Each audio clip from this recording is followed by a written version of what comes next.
Good evening, Senator Feltus. Thanks for joining us tonight for our Democracy Town Hall. I made it. Thank you, Olivia. Thank you. So I just want to welcome Senator Feltus and all of our viewers tonight. We will have the second half of the town hall will be questions from the viewers, so they can type in the question and answer section at the bottom of the Zoom. I do want to thank all of our co-hosts and organizations: Equal Citizen, American Promise, New Hampshire Independent Voters, New Hampshire Ranked Choice Voting, New Hampshire Voters Restoring Democracy, and Stamp Stampede, as well as thank you to all of the Open Democracy Action board members and volunteers that helped pull together tonight's events.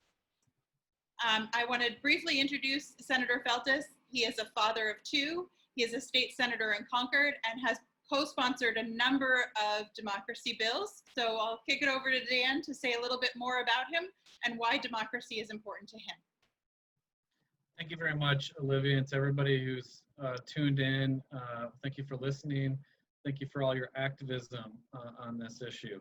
Look, we have a situation where it's not just Washington, D.C. that's rigged. Concord, New Hampshire is. It is. And we've been working hard over the last several years to do our best to make sure that we advance democracy and transparency and end the corrupting influence of money in politics. Serving as a majority leader of the state Senate, we've gotten a lot of things through. There are some barriers, obviously. I won't get into a lot of detail, but that's part of the reason I'm running for governor. I do know that this particular issue is part of the reason why so many of us are active and engaged in our democracy and economy right now.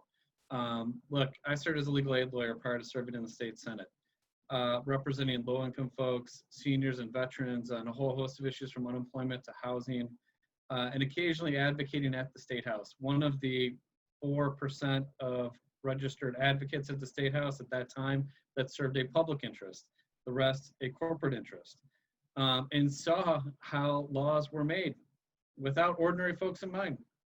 That's part of the reason why I ran for the state Senate to begin with in 2014, because ordinary folks were being left out and left behind. And we continue to take that effort, continue to try to make reform. I've sponsored over 30 pieces of reform legislation. We're endorsed by In Citizens United in this race, endorsed by Let America Vote. We've sponsored everything from the enforcement initiatives at the Attorney General's office to closing the LLC loophole to getting dark money out of politics. And a lot of this stuff is bipartisan, including Senate Bill 106, the bill I filed to get dark money out of politics, to make sure groups register and that spend in advance of our elections. Unfortunately, even though we got a 24-0 vote out of the state Senate, it ended up getting vetoed. We released what I called the People's Plan. It is, by any account, the most ambitious transparency and reform plan ever released by a candidate for governor. It includes a commitment to make schedules public. It includes a ban on no-bid contracts, which is something that's shared across the political spectrum. Even Bob Clegg, running for executive council, my friend Bob, has pledged to ban no-bid contracts. It includes disclosure of stocks and investments, a release of your tax returns. I'm the only candidate for governor that's released tax returns. I released 11 years of them. It includes stopping the revolving door of legislators and executive branch officials going to lobby. And includes more transparency of how taxpayer money is spent. Those are things that cross-cut ideology. They just make good sense. They restore power to the people in this process. And I've also signed, and the only candidate to sign for governor, the People's Pledge, which is a commitment to no corporate money in this election, no acceptance of dark money spending on your behalf, no self-funding, and releasing your tax returns. All of this is critically important. I live on Hope Avenue in the south end of Concord with my wonderful wife, Erin. As Olivia mentioned, our two amazing daughters, Iris and Josie, our two dogs, Franklin and Roosevelt. And I know that this grip that currently exists, again, is not just Washington, D.C. Concord, New Hampshire is not immune to it.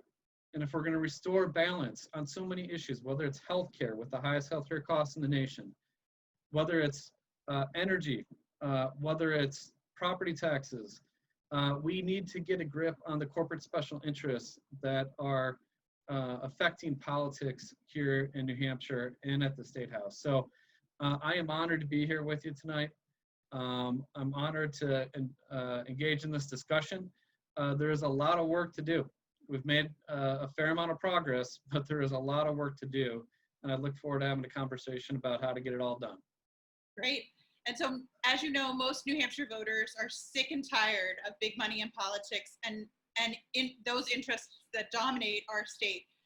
You spoke a little bit about your co-sponsorship of the disclosure bill, but how will you increase transparency in our political spending, and how will you ensure that it happens?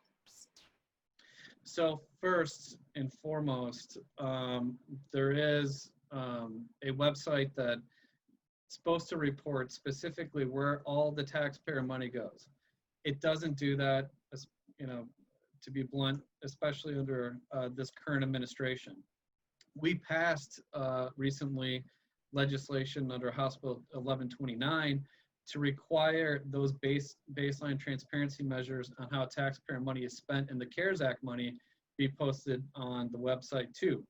And as of now, that hasn't happened to the full compliance of that law.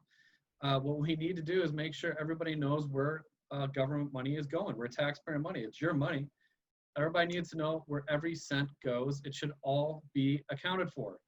That's number one. So the website that exists to report this already needs to actually report it.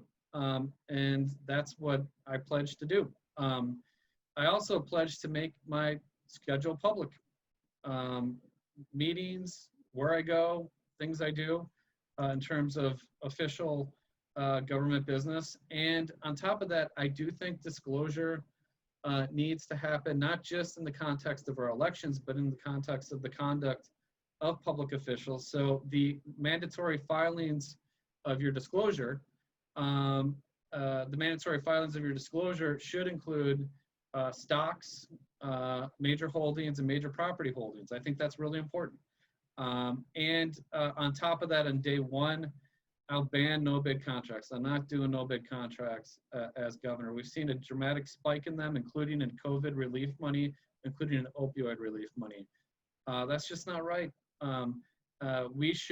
Taxpayers should have a competitive process for how taxpayer money goes out. And what about super PACs and super PACs and C4 monies, political expenditures? How do we make sure those are reported transparently? Well, I appreciate that. We need to get, at a minimum, Senate Bill 106 that I prime sponsor, we need to get that through. But we need to go beyond that, and we need to ramp up the enforcement at the Attorney General's office. So those two things will be part of a budget that I propose to the legislature after we win this race. Great. And so some folks out there might not know New Hampshire has what's called the LLC loophole, which allows companies to give $7,000 per company instead of per individual, which is what the law in New Hampshire says. So what will you do to close the LLC loophole? So I would include, I've sponsored this, prime sponsored this 3 times. We've not been able to get it done, but I will include the closure of the LLC loophole as part of a budget proposal as well. When you make a budget proposal as governor, there's House Bill 1, there's House Bill 2. House Bill 1 is the financing, House Bill 2 is the legislative language that implements the financing, but we will fully fund the Attorney General's office so they can fully enforce our campaign finance, election laws, and transparency laws. And we will make these adjustments as part of House Bill 2 to make sure that it gets done. Great. And what is the best way for every voice in our election process? One way is to pass public funding of elections. Do you support public funding of elections? And there's a couple of models on how to do public funding. Maine does it with a straight up grant. Some communities do small donor. And there's also a proposal to do voter dollars, which would give every voter the opportunity. And how would you make that? Thank you, Olivia. I didn't catch the last part, but I got the base of the question. But I think part of doing this, I think, looks at HR 1 that was passed in the federal legislature, looking at how do we fund it by closing loopholes for big corporations who have the moneyed interest in the situation right now. It could be, it could be looking at the main model, but I do think that those at the top and those that are flooding our system, not our campaign, we don't accept corporate contributions, but those who traditionally flood the system, there's a lot of loopholes in the system right now, and I think closing some of those loopholes for big corporations is a way to pursue this. I know that in New Hampshire, this conversation has just begun. It's not as far along as other states. Obviously, Maine took the step of getting it into law. But we need to continue to work together to explore different ways of doing it. And I think have an open mind on it. And that's critical to being able to make progress and work together, listening to each other to advance this issue. Well, due to our global pandemic, we're doing these town halls via Zoom, but also really deeply concerned about how voters are going to get to the polls and make sure that no one has to choose between their health and voting. And so 34 states have some sort of no excuse absentee. Do you support no excuse absentee voting? And will you talk a little bit about how voters can vote this fall? Sure, thanks, Olivia. I do support no excuse absentee voting. I believe I was a co-sponsor of Representative Kathy Rogers' bill that made it to the governor's desk 2 years ago, maybe a year ago, and then was vetoed, unfortunately. We did have a comprehensive election law reform bill, House Bill 1625, that was vetoed. Fortunately, with the work of you and some others, House Bill 1266 was signed, which is a more modest and pared back version of how to ensure that no one has to choose between their health and their constitutional right to vote this fall anyways. And so the two basic elements of that bill are requesting, there's a checkbox on the absentee ballot request form. That checkbox says concerns related to COVID-19. And then you can also request your absentee ballot for both the primary and the general. So you don't have to do it again. So I believe that the Secretary of State's office does have the form up now and it's updated. And so I would encourage everybody on this town hall to broadcast that widely, provide it to stakeholder groups, partner groups, other activists and advocates to make sure that we get that out there and that people start that process. Believe that the Secretary of State's office has made a commitment that there would be return postage provided. We will see what happens with that. But they've at least made that commitment in different meetings and different private discussions. And I think all of us need to continue to hold the Secretary of State's office accountable for how this proceeds. But also we need to, work with our local election officials. And if you want to serve, I know that they're looking for volunteers. Our local election officials are for this election. And there's a lot of, older folks that used to volunteer and work some of these elections that are not as comfortable now, understandably, and they need help. And our local election officials are great. They do great work. We have routinely some of the best run elections in the country. And there's a whole host of, there's hundreds of volunteers all around the state that help out. So another thing that we can do is help with that. More generally though, Olivia, we need to do some real reform here. And we need comprehensive voting access. We need, including elements that I've laid out in a comprehensive voting plan in April, talking about employer time off for employees from employers so they can go vote, early voting, and a full-on mail-in voting.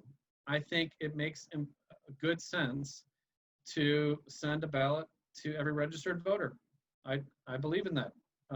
And there's no reason New Hampshire shouldn't do that. And we also need to move forward with online voter registration, a bill I've sponsored several years. We haven't gotten it through. And automatic voter registration. We need to open up access in a safe, secure, modern fashion. We can do that.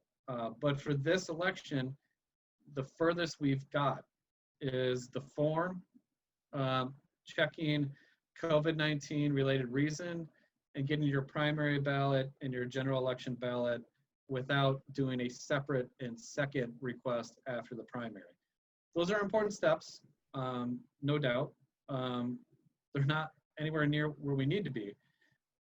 But we all need to be cognizant of the fact that, on top of that, Olivia, that the mail service right now is not, especially with all the, budget kerfuffle in Washington, D.C. over the post office, and on top of that, COVID-19, mail is not running as fast as it did, several months ago. So it's all the more important that those absentee ballot requests get processed and move quickly.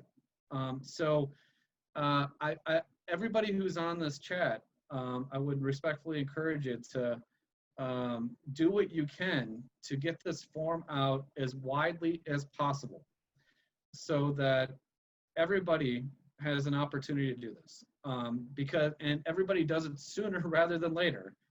Again, because of the situation with the mail, and you just don't want to be in a position where you think of it just right 2 days before the election and for some reason you can't work it out. And so I would encourage everybody on this Democracy Town Hall to play a role, whatever role possible, to advance that. But there's certainly a lot more work that we need to do, as I've talked about. We should, Steve just asked if there's a link for the form, and there is, and we should get that out. But everybody on the, and I appreciate that, Steve, everybody here needs to broadcast widely that link and encourage that action to take place as soon as possible. Yeah, wonderful. Thanks, Dan. And I couldn't agree more. Everyone needs to request their ballot now, and so that they have the maximum amount of time and communicate with all of them. And we at Open Democracy Action has been doing a lot of that work. Some of the attendees here are working to make sure the forms are delivered to Meals on Wheels and other vulnerable communities. So we're working hard on that. Another piece of legislation we've worked really hard on over the last several years, but never made it over the finish line, is automatic voter registration. So when you go to the DMV or you interface with somebody and you tell them you changed your address, it makes common sense that that address gets changed in the voter roll. So what will you do to ensure that we have automatic voter registration? Well, thank you. And, I've worked with you and others on this issue, co-sponsor of Senate Bill 7. But the way that I look at automatic voter registration, it's not just the DMV. It's got to be HHS, the public health programs, working with our CAP programs.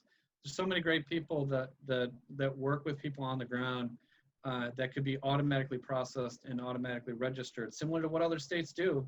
And when I was a legal aid lawyer for about a decade, right out of law school up until running for the state Senate for about a decade, working with the community action agencies, working with HHS, working with these groups who interface with people all the time, it's critical that all those systems are linked up and talk to each other, and automatic voter registration occurs with them. So I think that's beyond what Senate Bill 7 did, but it's something that I believe needs to be funded and needs to be a priority and will be in House Bill 1 and House Bill 2 of the budget that I propose.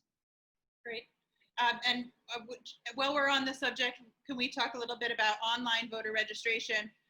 We saw this pandemic where town clerks were closed, and New Hampshire has a voter registration system that you have to do in person. We finally got guidance that you can do voter registration by mail, but many say, why can't I register to vote online, or at least access the form to register to vote online? So can you speak a little bit more about your position on online voter registration?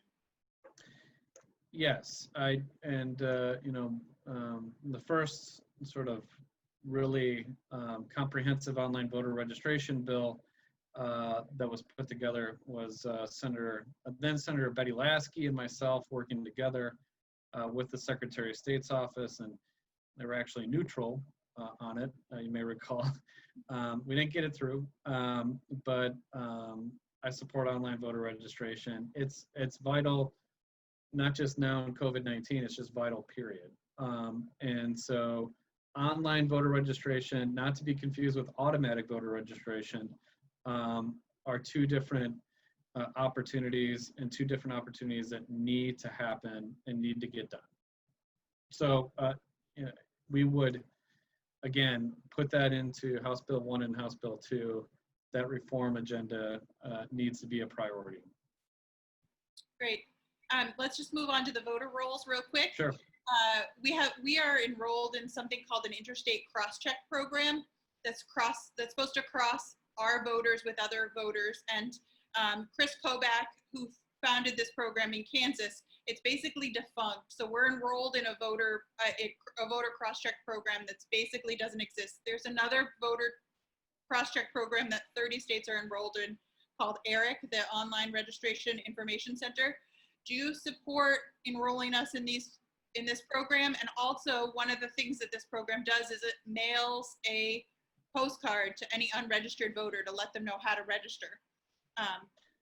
Your thoughts on interstate crosscheck and what we can do to keep our voter rolls clean? Sure. I mean, I've been, these two debates have gone through the state senate over the last several years as well. I oppose the interstate crosscheck Kobach thing, and I support actual efforts to do the work that's purported to be done, including I have supported a legislation with respect to ERIC.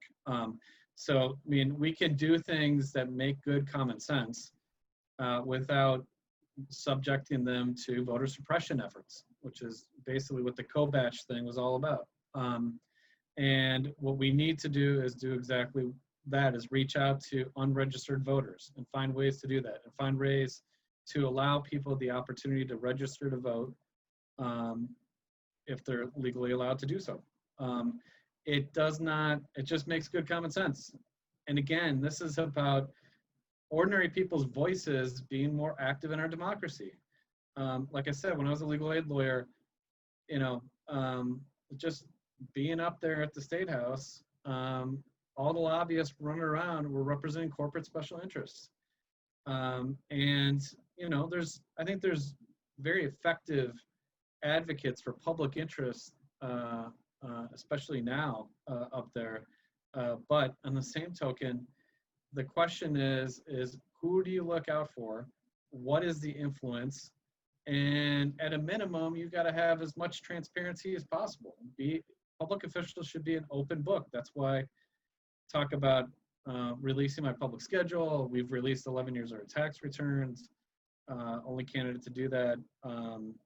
All of these things are part of it. They're part of making sure there's transparency, there's disclosure, and there's meaningful opportunity to participate in our democracy. We ought to work to include more people in our democracy and economy, not exclude them. Fight to lift people up, not tear people down.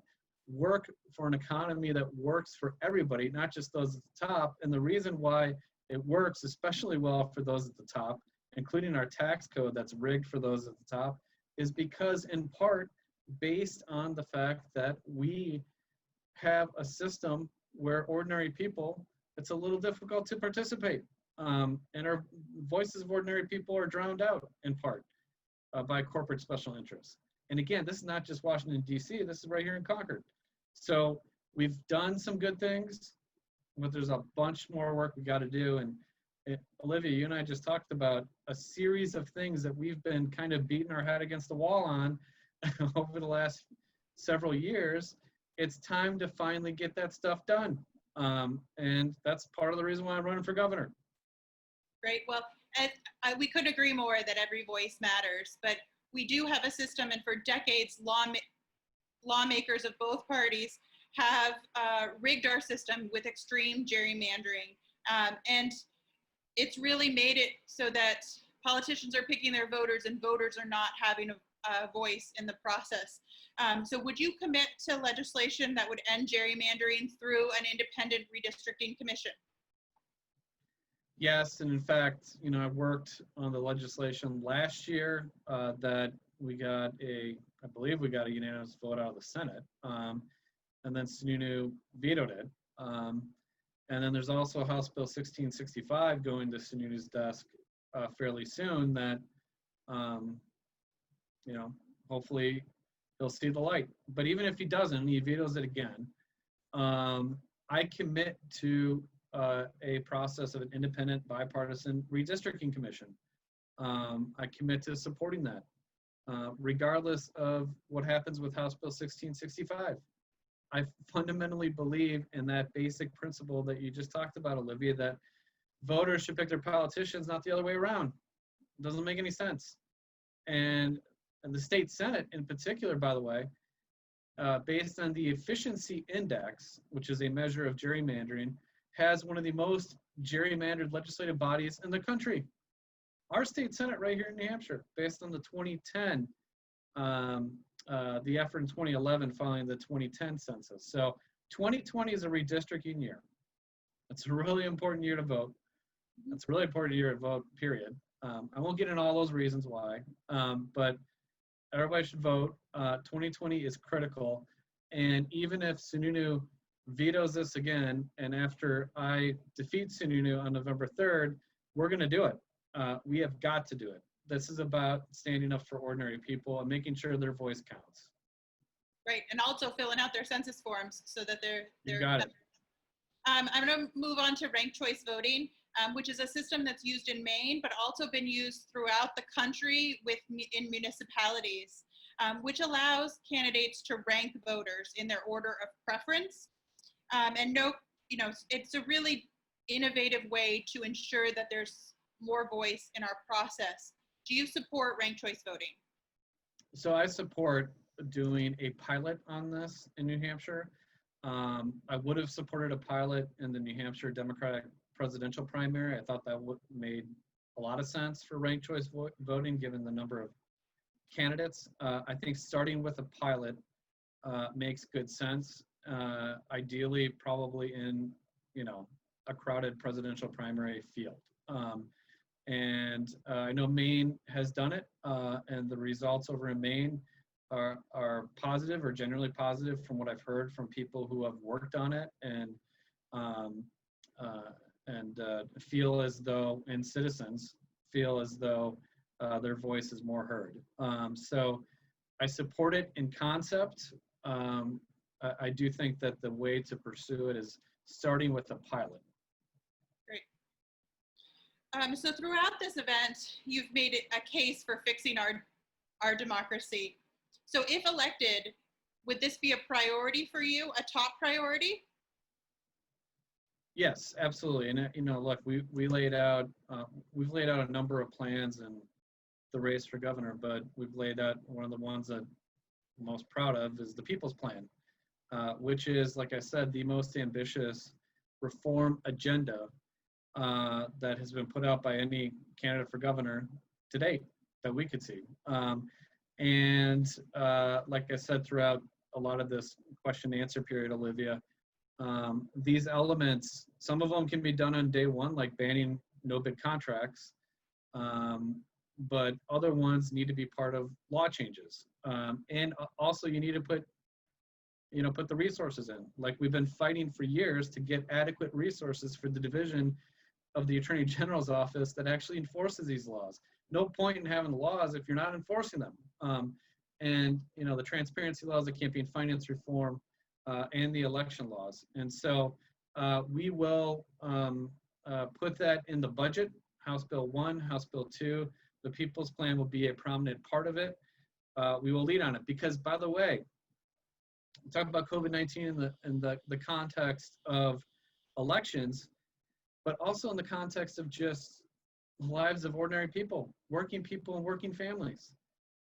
If we're going to move forward and get out of this mess in a way that looks out for ordinary people, and working families, not just those at the top, not just corporate special interests, not just people who get the no-bid contracts, we need real reform for real people. We need to reform the system so that we look out for ordinary people. And that has to happen on day one. And there's no more important time to do it than now. Because how we get out of this mess and who we fight for is going to be a reflection on us for decades to come, coming out of this pandemic. And are we going to look out for ordinary people? Or are we going to do, like, for example, a bill to provide modest protections for homeowners facing foreclosure right now was vetoed. Wall Street banks lobbied against it. Homeowners are starting to lose their homes left and right here in New Hampshire. That's the kind of thing that I'm talking about. This is the connection. It's about transparency and accountability. It's about elevating the voices of ordinary people, but it's also about making the system work for ordinary people, especially right now. And so it's absolutely critical that real reform happens on day one so that we look out for real people, ordinary people, real people, not corporations, real people that are suffering right now, so many across the state of New Hampshire. Great. So now we're going to move on to questions that have been submitted from voters. Some have come in prior to the town hall, and some have been come in through the question and answer period.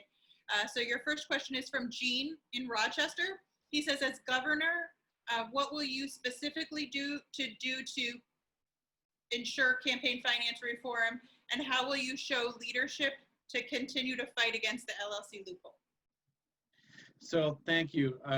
Look, we, in terms of our campaign, don't take LLC money. A little bit of LLC money came in the fall. We sent it back because we want to send a message clearly that even though it's different than corporate money, that it shouldn't be in this race. And so what we're going to do when we win is use the legislative language that I've sponsored, not once, not twice, but 3 different times, and put that into our budget proposal. And we'll close the LLC loophole as part of a reform agenda that will be part of the budget process. We also will put in the budget a ban on corporate contributions.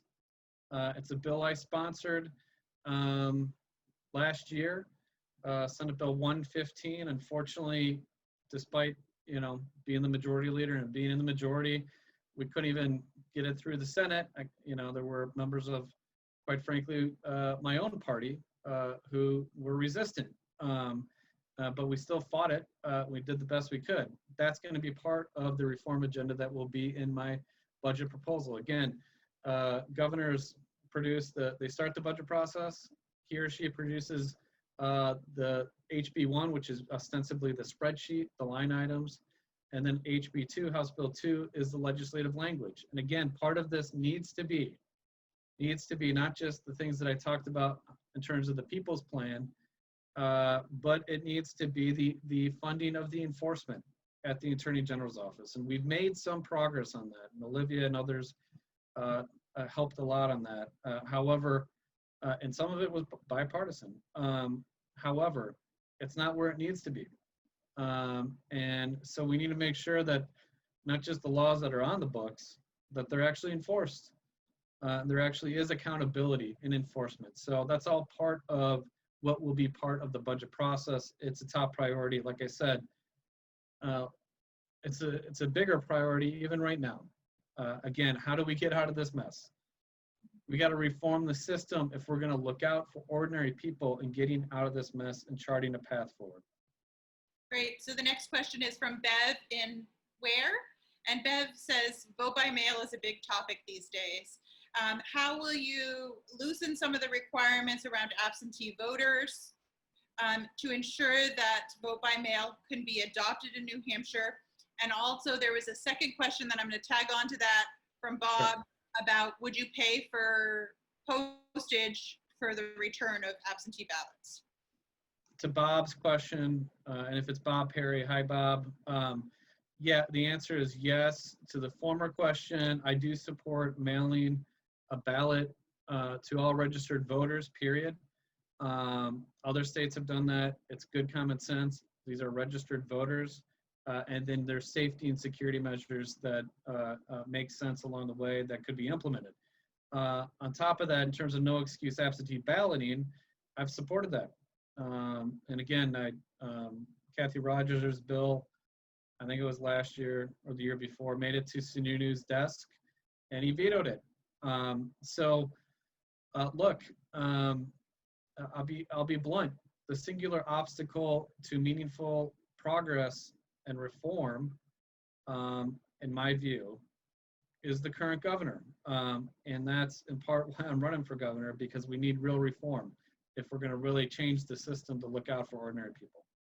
Great. The next question is from Corrine in Derry, and she asks about how will we get legislation for small donor, citizen-supported funding of our elections?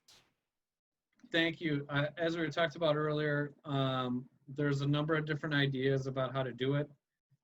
Obviously, Maine has a model. HR 1, federal Congress took some steps on this. I think, as a general proposition, the corporate special interests who have been sort of rigging the system from the jump, and there's a reason why we got a bunch of loopholes in our corporate tax code. I think closing some of those down that have been advocated for by the corporate special interests and exploring that as a way to help fund that is something that I would suggest that we look at. But on any major initiative like this, you have to have an open mind. And so, obviously I would work with stakeholders and work with folks on this issue. Great. And so I'm going to combine two more questions here. Steve says, are you in favor of getting rid of the Electoral College? And Adam asks, would you sign the National Popular Interstate Compact? I am not in favor of getting rid of the Electoral College. I understand the arguments for it, no doubt, but I respectfully disagree. I like, I sort of like the fact that New Hampshire has a little bit more power. And I'm not familiar with, Olivia, what was the last question? The Interstate Compact. So this is where states will agree that their delegates will vote for whoever gets the popular vote. So it's a compact that you have to get at least 270 electorals to agree to it, and then if that happens, then their electoral vote will go towards whoever gets the popular vote. I'm happy to, whoever asked the question, I'm happy to review it and get back to you. I just don't know enough about that one to answer right now, to be honest with you. So your next question is from Tiani and Amherst. Would you commit to keeping New Hampshire primary elections open to all independent voters? Yes. Hi, Tiani. Tell us more about that. Well, I commit to keep it open. Commit to keep it open. It should be open. I mean, look, if you can persuade independent voters to be able to poll a Democratic ballot, or if you're a Republican candidate, you can persuade them to pull a Republican ballot, that's part of competition. That's part of political competition. And I think that if people want to preserve their independent, undeclared status, that's up to them. And I think, I think it makes good sense to allow more people the opportunity to make decisions about which primary they're going to vote in. And that fosters political competition, in my view. So yes, I will maintain that commitment, and that's some of the reasons why. Great. So the next question I'm going to ask is from Kath Allen about homeless individuals and their voting rights and how homeless individuals can access the ballot. There's no prohibition on voting based on homelessness status, and technically they're supposed to be taken where they are. And so, I think one of the things that, and having worked on this to some degree as a legal aid lawyer, just, reaching out and doing the outreach with folks who are homeless, to inform them of that. There also is important to do voter protection work here in New Hampshire, and occasionally this arises at the polls on the day of, and there are a lot of good lawyers. I've done it. A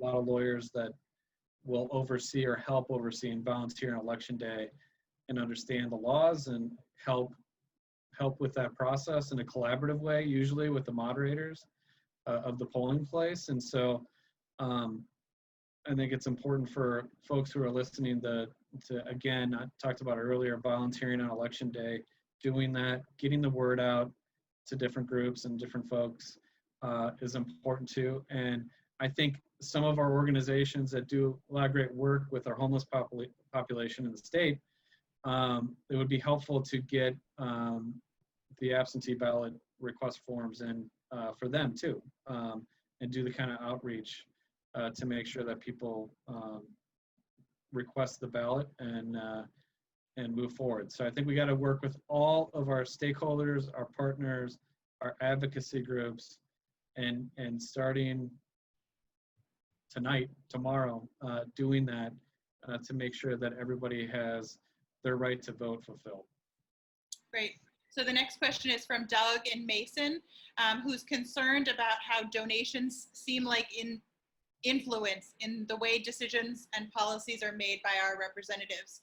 He says at all levels it seems to happen, and also with the stimulus money, some political family members or big donors have much more influence in our process. So when he looks at the campaign donors, especially to major utility companies, he's very concerned, and he'd like you to give us more details about how you would address this influence. Well, first, we need to get that bill through that I filed, Senate Bill 115, to ban corporate contributions. And we need to do that. And that's going to be part of the reform agenda that we produce in our budget. And we need to make sure that's enforced. And so the Attorney General's office needs to be fully funded to enforce that.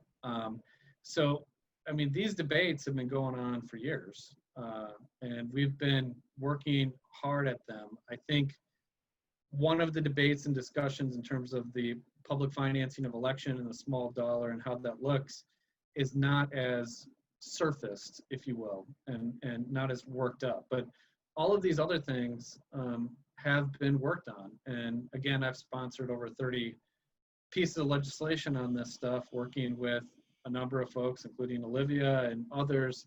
And there's a lot of great people on this call that have worked on this stuff. So we've worked a lot on this. So it's not like, when we win, we're going to have to like reinvent the wheel. We're ready to go. We're ready to go. We're ready to reform the system. And we just need to win. So, and that's part of the reason why I'm running to begin with. Well, so Sarah from Keene is looking for more details on gerrymandering, and how 10 years ago voting districts were created, small handful of partisan politicians in private. Yep. And so even if we don't get an independent redistricting commission, how do we make sure that the next maps are drawn publicly? Also, how do we end multi-member districts? And how would you as governor act immediately to create fair districts and protect Granite Staters' rights to have their vote counted equally? Sure. So, like I said, you know, Sununu is going to have House Bill 1665 heading to his desk. He has vetoed independent bipartisan redistricting that we've worked on last year. Most indications are, I mean, it can be kind of unpredictable, to be honest with you, but most indications are that he'll probably veto this too. Again, I pledge that we're going to go forward with fair redistricting process. And even if the legislative effort to create such a commission doesn't make it through under Sununu, when we win, we'll immediately create a commission and appoint it, and much in the same fold as what the legislature has worked on, and make sure that that process goes forward. It's critical that that process goes forward. So, you know, and then obviously then there would be legislation too, but you know, the legislation by that time down the pike, several months down the pike after it should have already been started, I think starting the commission process right away makes good sense. And so I would model the commission after what the legislature has worked on, which has broad bipartisan support, even though it might get vetoed again by Chris Sununu.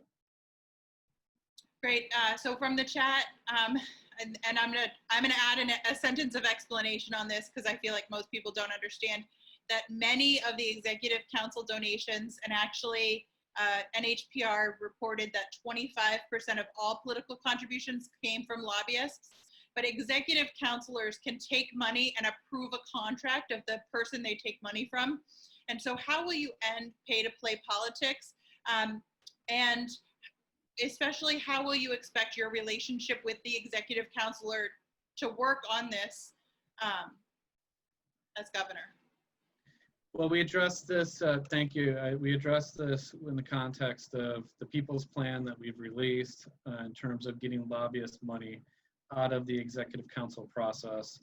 And so we will work on that. That'll be part of our reform agenda. Certainly there's going to be elements of this that will be hotly debated. And it, as well it should be. They're important topics, important issues, and people, quite frankly, of good faith have come down on different sides of some of these things, but we need to move forward with executive council reform too. And we need to ban no bid contracts. The practice itself makes no sense. And no bid, there's been a heightened use of no bid contracts under the current governor, including in COVID-19 relief money going to corporate campaign donors of the current governor, including opioid relief money, going to a recovery center that turned around a few months later and gave the recovery center itself the max $7,000 contribution right back to Chris Sununu, that in a no bid contract. So this kind of stuff, we need to stop it. We need to stop it because, again, real reform is needed if we're going to really, truly look out for ordinary people.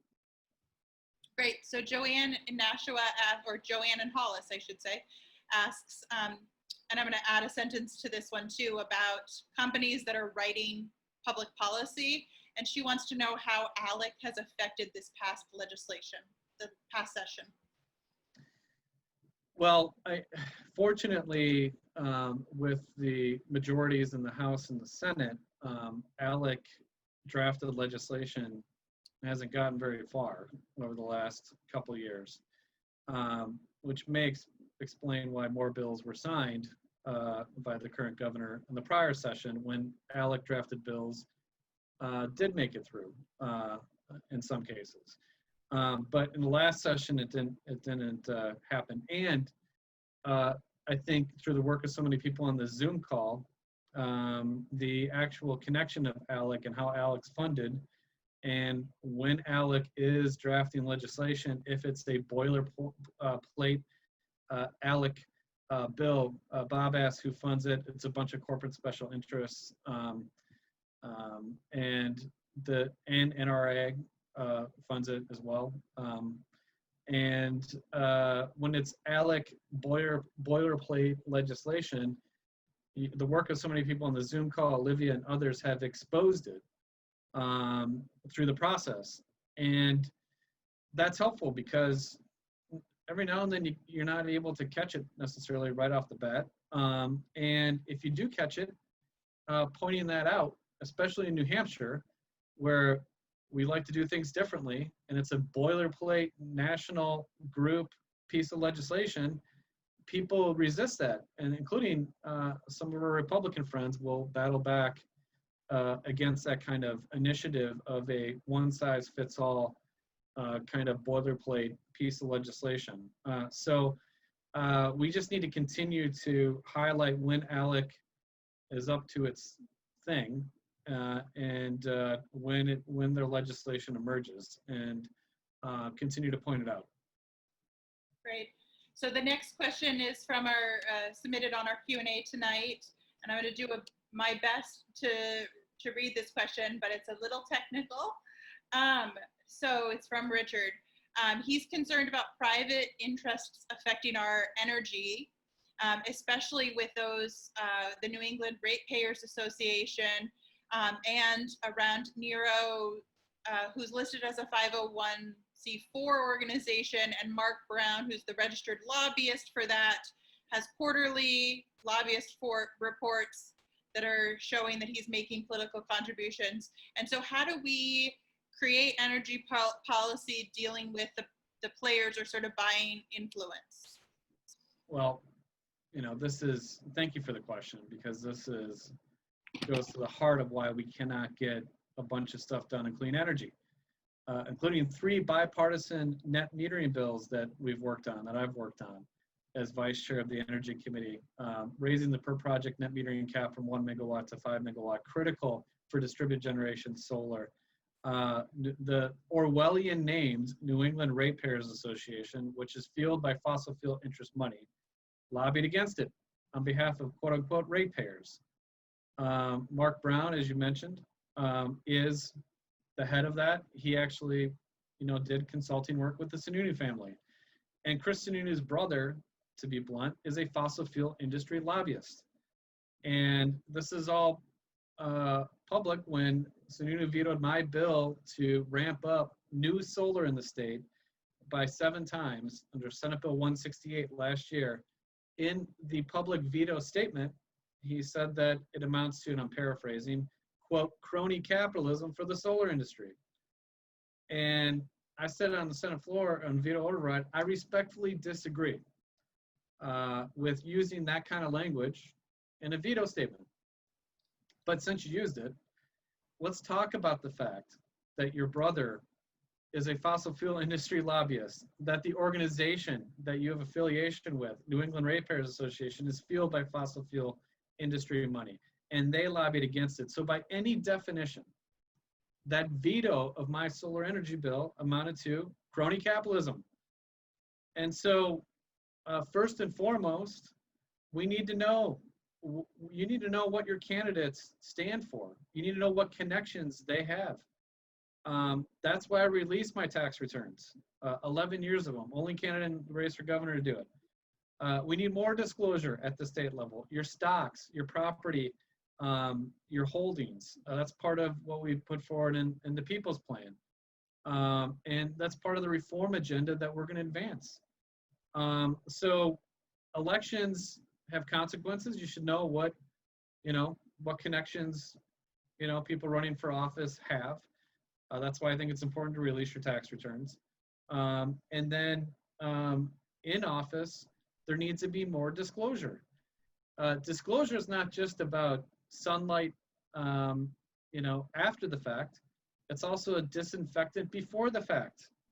Knowing that there is disclosure and that you have to disclose some of these connections and these interests negates some of the conduct that we're seeing. And so without a doubt, the barrier on clean energy over the last few years has been the current governor.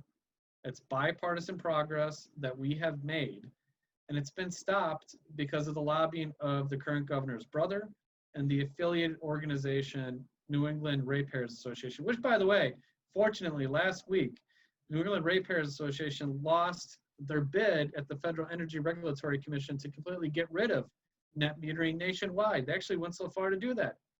The current governor's brother was involved in that effort. So it's all connected, whether it's healthcare, clean energy, the loopholes, tax policy, it's all connected. And so we need real reform. We need real reform. And it starts with in my view, winning this race. Great. So we had a lot of questions that came in and our hour went really fast. But if you have questions that you want to ask, if you can email them to cayla@danfeltis.com.